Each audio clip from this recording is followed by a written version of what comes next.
मंगलौर विधानसभा से भारतीय जनता पार्टी के प्रत्याशी दिनेश पवार का कहना है कि सरकार फिर से ही भारतीय जनता पार्टी की ही बनेगी। और आपको बता दें कि प्रचार अभियान के दौरान जनता का जो समर्थन मिल रहा है उसके आधार पर वो जीत का दावा कर रहे हैं। उनसे बातचीत की है हमारे रेसिडेंट एडिटर मुकेश कुमार जी ने। आप भी सुनिए इस बातचीत के दौरान उन्होंने और क्या कुछ कहा।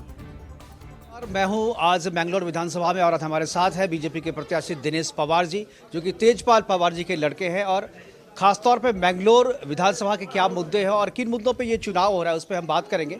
पवार जी, स्वागत है आपका। और सबसे पहला सवाल ये कि मैंगलोर में जो मैं देख रहा हूँ, यहाँ की जो डेमोग्राफी है और यहाँ की जो जनसंख्या है, यहाँ के जो वोटर्स हैं, किस आधार पर आपको लगता है कि बीजेपी यहाँ पे जीतेगी?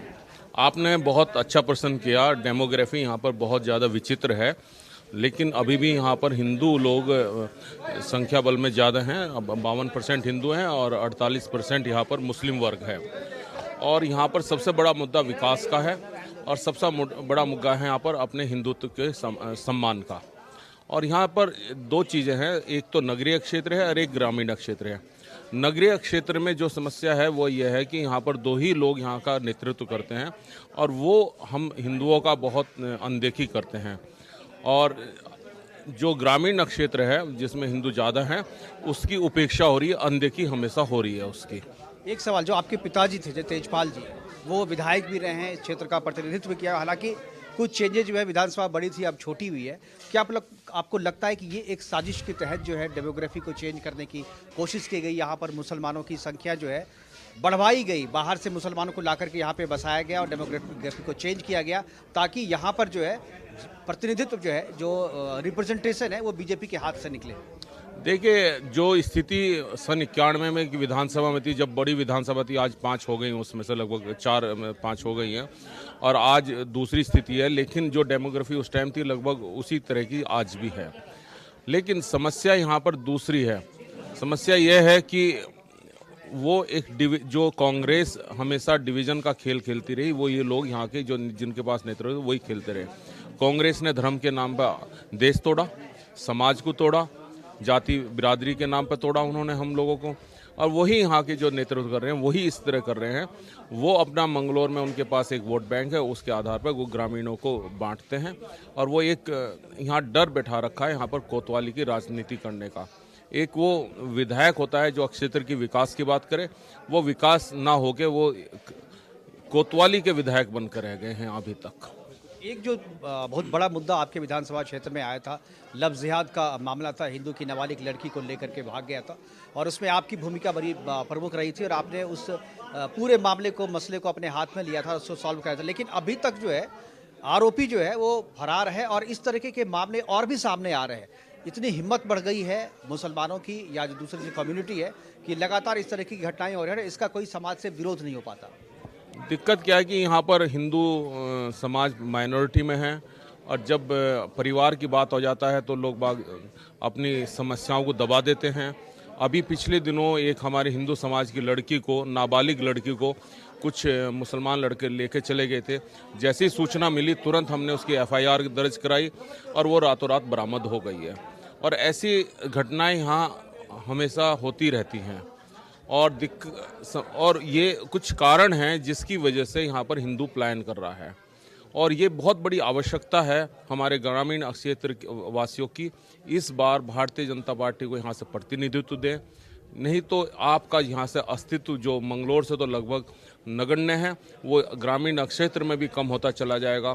जिस तरह डेमोग्राफी चेंज हो रही है तो हमारे ग्रामीण क्षेत्र वासियों को मैं आपके माध्यम से अपील करना चाहता हूँ, वो हमें जाति आधार पर ना देते हैं। ये ना देखें कि कोई पिछड़ा या अगड़ा, ये देखें कि हम यहाँ हिंदू हैं और हमें हिंदू की रक्षा करनी है। अभी यहाँ पर हमारे इसी गाँव में कश्यप समाज का एक बच्चा था, उसको उठा के ले गए थे। यहाँ पर कश्यप समाज की एक बेटी थी, उसको ले गए थे। जैसे ही तुरंत हमने रिपोर्ट कराई तब वो जाकर आई। जो हमारी पिछड़ी जातियाँ हैं उनके साथ सबसे ज़्यादा ये वो कर रहे हैं कि वो माइनॉरिटी में, वो भी संख्या बल में कम है। चूँकि कांग्रेस ने क्या किया, हमारी जातियों के आधार पर हमको तोड़ दिया। कि वही वो जाट समाज हो गया, या गुजर समाज हो गया, या त्यागी समाज हो गया, या कश्यप समाज हो गया, या नाई समाज हो गया। जो हमारा नाई समाज है या कश्यप समाज है वो संख्या बल में कम हो गया, तो वो सब अपने आदमी काम में पड़े रहते हैं। अब यदि हम संगठित रहेंगे तो हम उसकी सभी मुद्दों को देख सकते हैं, उनकी सुरक्षा को देख सकते हैं। आज सबसे बड़ी बात है अस्तित्व की, और वो अस्तित्व हम ये नहीं देखेंगे कि मेरा जाट समाज का अस्तित्व या मेरा गुज्जर समाज का अस्तित्व है। अस्तित्व यहाँ पर हिंदू समाज का है। मैं आपको बता देता हूँ, सन 1991 में यहाँ पर 57 वोट थी हिंदुओं की मंगलोर नगर में, और 12,000 वोट होती थी मुस्लिम्स की। आज भी आप देख रहे हैं 5700 या 5800 होंगी हिंदू की, और वो 12,000 से 32,000 हो गई हैं।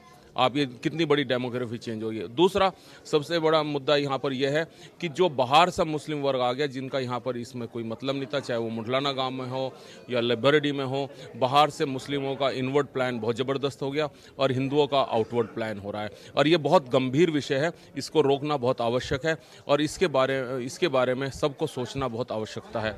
एक चीज़ जो आपने कहा, जो पलायन, हिंदुओं का पलायन हो रहा है, इसको रोकने के लिए और इस डेमोग्राफी को चेंज करने, डेमोग्राफी की समस्या से निजात पाने के लिए क्या आपको लगता है कि जनसंख्या नियंत्रण कानून का आना जरूरी है, और क्या आपको लगता है कि इसकी सख्त आवश्यकता खासतौर पर मैंगलोर विधानसभा में सबसे ज़्यादा है? जनसंख्या नियंत्रण का कानून तो विद इफेक्ट इमीडिएट ज़रूरत है, और इसको हमारे सब लोग चाहते हैं कि ऐसा होना चाहिए। आप ये बात देखिएगा, अभी मैं इस वक्त मेरे पास पूरे आंकड़े मौजूद नहीं हैं, हमारे पास सब मान लीजिएगा 100 स्क्वायर मीटर लैंड है, हम उसमें एक परिवार रह रहा था। आज हमारे पास उस 100 स्क्वायर मीटर में 100 परिवार आ गए, 1 मीटर आ गया, तो क्या जो दूसरा परिवार था जिसमें 100 स्क्वायर मीटर थी उसमें 2 थे और आज 4 हो गए, तो वो जो 100 हो गए वो उधर बढ़ेंगे क्या? जमीन तो उतनी की उतनी है। हम जनसंख्या पर दबाव क्यों देते रहते हैं अपनी ज़मीन पर? हम लोगों का राजस्व दे रहे हैं और दूसरे उसका उपयोग उठा रहे हैं। मैं आपके माध्यम से बताना चाहता हूं कि हमने जो आयुष्मान योजना, हमारी सरकार ने जितनी विभिन्न योजना चलाई, कि हमारी भारतीय जनता पार्टी सरकार ने कोई किसी समाज के साथ भेदभाव नहीं किया। उसने ये नहीं देखा ये हिंदू है या मुस्लिम है। और आज आप देख लीजिए, मंगलोर में कोई मुसलमान भारतीय जनता पार्टी की बैठक करा रहा हो तो बताइए मुझे, कि किसी ने कहा हो दिनेश पंवार आप आइए, आप हमको बताइए, हमने भारतीय जनता पार्टी ने हमारे लिए ये किया, हम आपका स्वागत करते हैं, किसी ने बुलाया है क्या?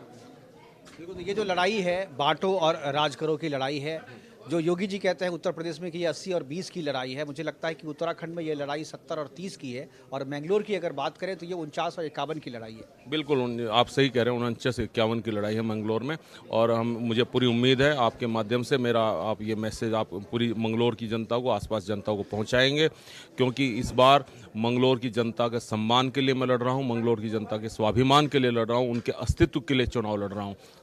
मैंगलोर की जनता के अस्तित्व के लिए, उनके सम्मान के लिए, और खास तौर पे हिंदुओं के अस्तित्व के लिए ये लड़ाई है बीजेपी की। दिनेश पवार जी इस लड़ाई में लगे हुए हैं। उम्मीद करता हूं कि इनकी लड़ाई सफल हो और विजयश्री इनके कदम चुमे। मैंगलोर से मुकेश कुमार, कैमरामैन नंद किशोर के साथ।